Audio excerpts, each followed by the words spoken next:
Nanti aku malah nangis, lo aja deh. Kita apa ya? Dia bisa dibilang anaknya effortnya apa ya, kuat banget untuk persiapan untuk UTBK. Jadi waktu bulan-bulan terakhir ini dia rajin banget ikut proses tambahan kursus inten. Kita sampai nggak tahu nih bakal dapat apa enggak, karena awal-awalnya tuh nilainya tuh dari bulan ke bulan tuh kayak progresnya pelan. Ada momennya bahwa dia kayak di bawah rata-rata, tapi ya di bulan-bulan terakhir dia push dan ternyata dia sampai dapat apa namanya? SNBP.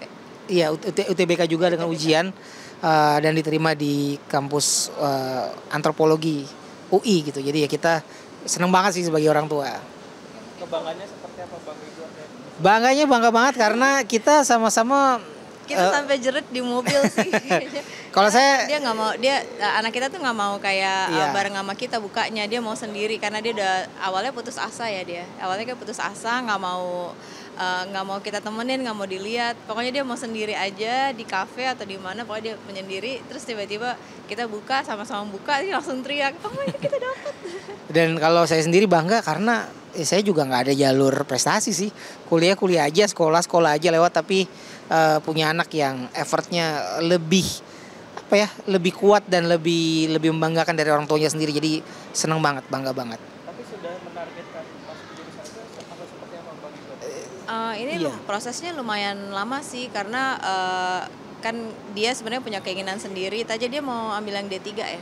Iya, Yang- tapi saya bilang kadang-kadang kalau misalnya kita bisa mempelajari apa ya, mata kuliah yang berhubungan sama manusia, lebih banyak sudut pandang yang bisa dia pelajari gitu untuk bahan kreatif ke depannya. Dan dia ngelihat antropologi itu termasuk salah satu jurusan yang bisa belajar banyak soal manusia. Jadi mau dikembangkan secara kreatif besok-besok kalau dia mau bisa. Dan waktu dia akhirnya memutuskan antropologi, udah itu doang yang dia tuju.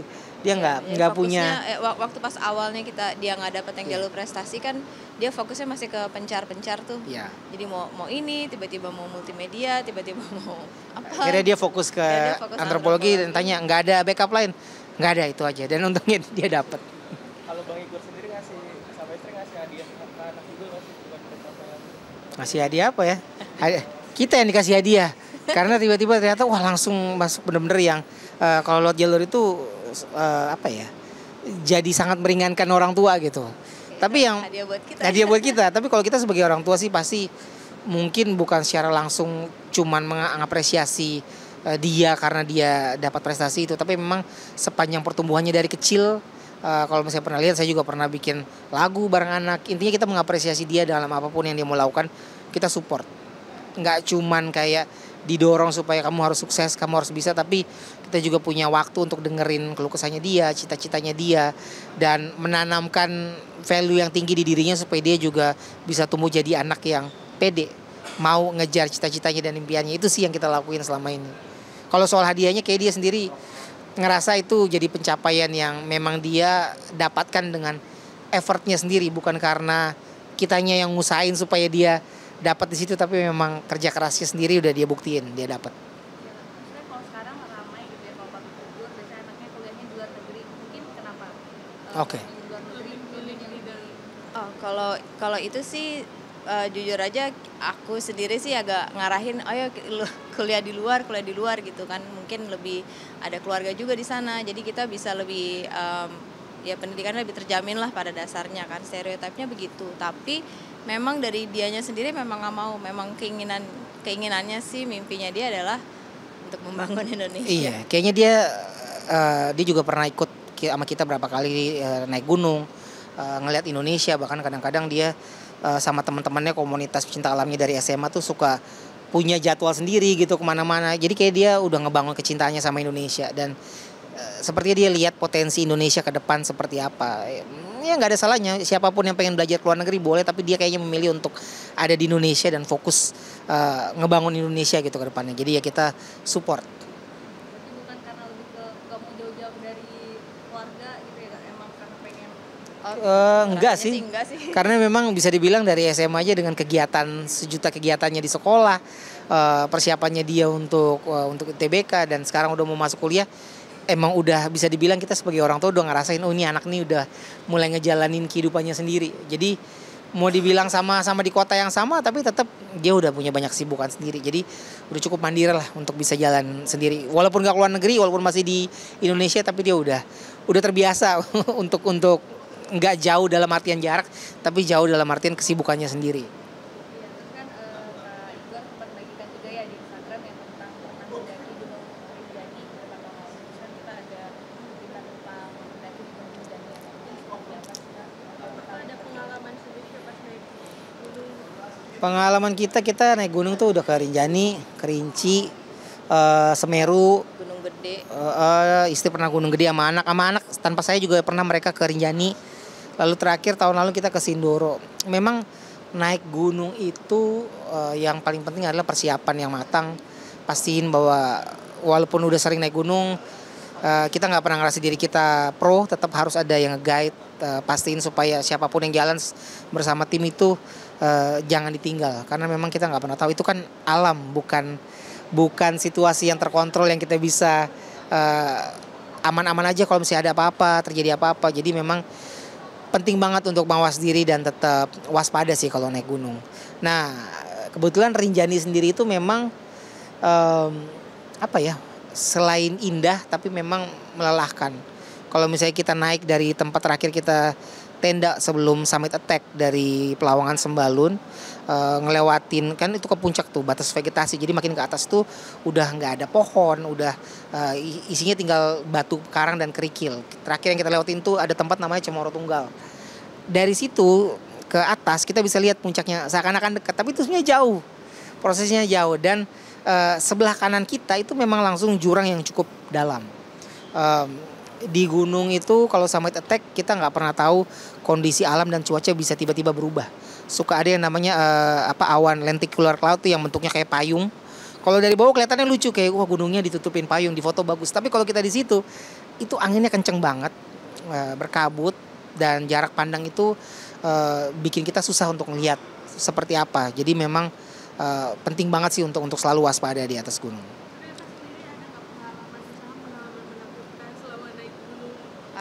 Aku cerita pertama kali ya. Jadi pertama kan kalau saya sendiri sama anak termasuk, jadi ada 4 kali total Rinjani aja gitu, naik Rinjani aja. Nah kalau Igor sendiri cuma 3.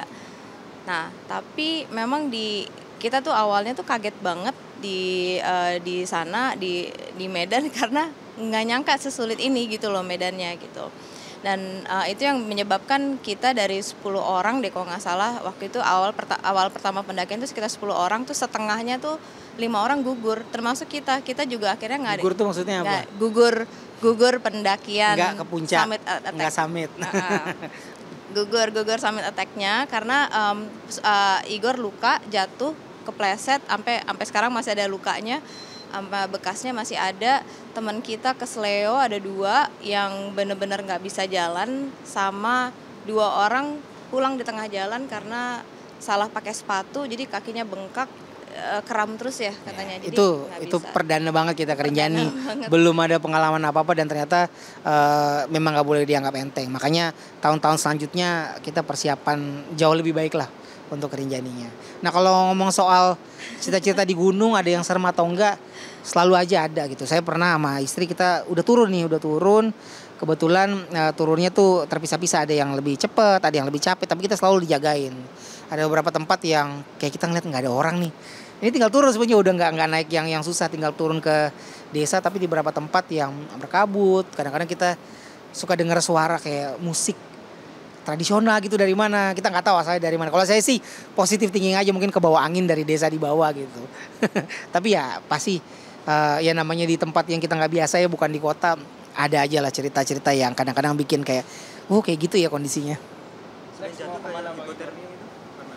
Kalau kedinginan pasti ada. Kedinginan. Kalau hipotermia ya karena kita persiapannya selalu banyak. Jadi kita sebelum naik itu kita dikasih checklist ini yang kita bawa, persiapan untuk dingin, kaos kaki, makanan, untuk hal-hal yang darurat, gimana caranya kita infoin orang lain, headlight, periwitan. Jadi kalau sampai kedinginan hipotermia sih nggak pernah. Cuman kalau yang namanya ngalamin kedinginan, habis itu masuk tenda yang namanya angin kencang di luar sampai mutusin untuk nggak keluar sama sekali, pasti ada. Nggak pernah kedinginan loh, tapi cuman sebatas pakai emergency Oh, blanket iya, udah iya. cukup, tapi nggak sampai hipotermia sih. Dan memang Dingin banget. disarankan juga kedinginan istirahatnya di situ karena emang dingin banget, jangan sampai ketiduran, karena kalau ketiduran suhu tubuhnya juga makin turun. Jadi setelah udah agak hangat, bangun lagi, jalan lagi pelan-pelan gitu. Next mau kemana nih Bang? Harusnya nih tanggal-tanggal ini tanggal sekarang ini kita tadinya rencana mau ke Merbabu ya. Merbabu. Tapi ya dengan kesibukan dan juga lagi persiapan, kemarin anak mau kuliah, jadi kita tahun ini libur ini kita di dalam kota aja.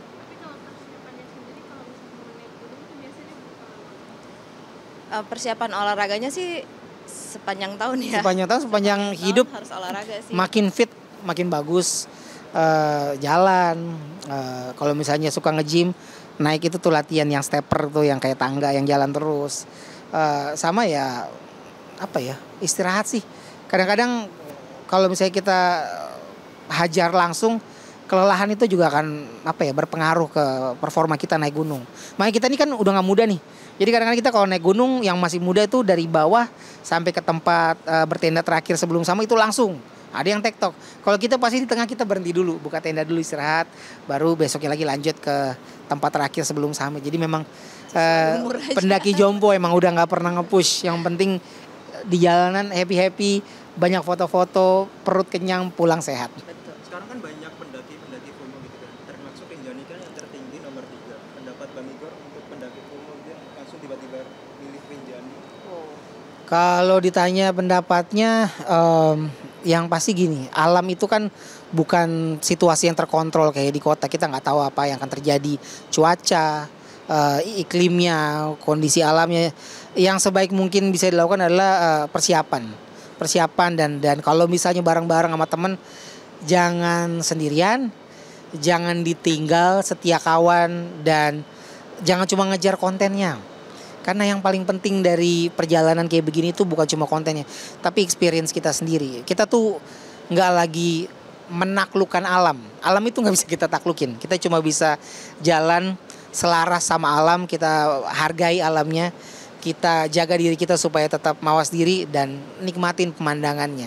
Kalau cuma kejar kontennya doang, nanti yang dikejar pengen cepat-cepat sampai atas biar sunrise. Jangan, yang paling penting itu selamat, pergi utuh, pulang juga utuh.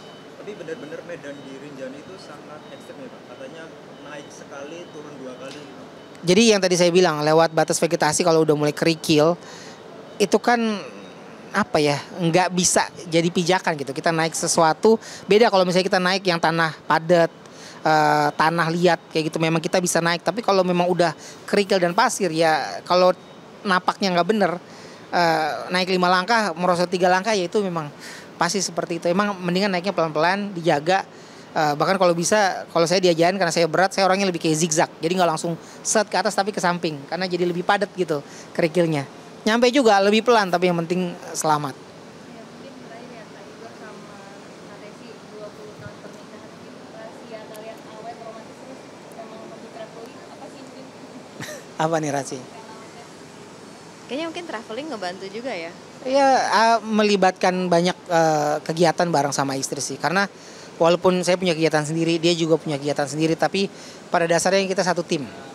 Dan dia tahu jadwal saya tahu jadwal dia.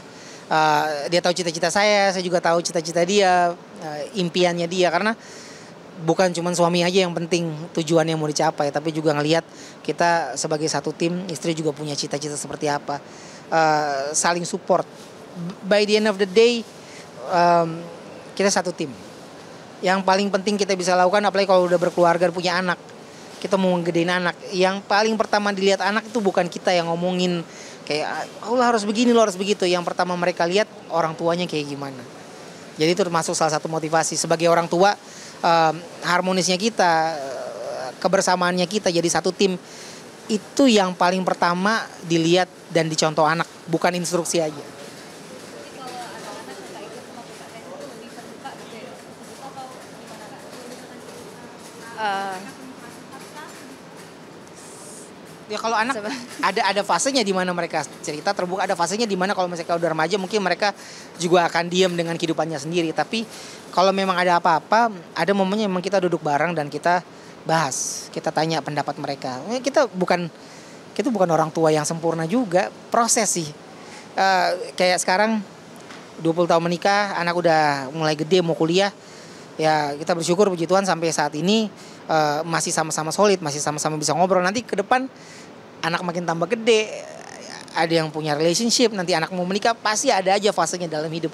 Tapi yang pasti yang paling utama kita pegang sama-sama adalah ya sebagai keluarga kita tumbuh bareng-bareng. Mereka harus tahu orang tua tuh kerjanya apa, kesibukan kita seperti apa, dan sesibuk apapun kita di luar sana, yang paling pertama akan care satu sama lain ya kita sebagai keluarga, orang tua sama anak-anak. Mas mau nanya dong Kak, ini kan tadi bahas tentang kesehatan ya.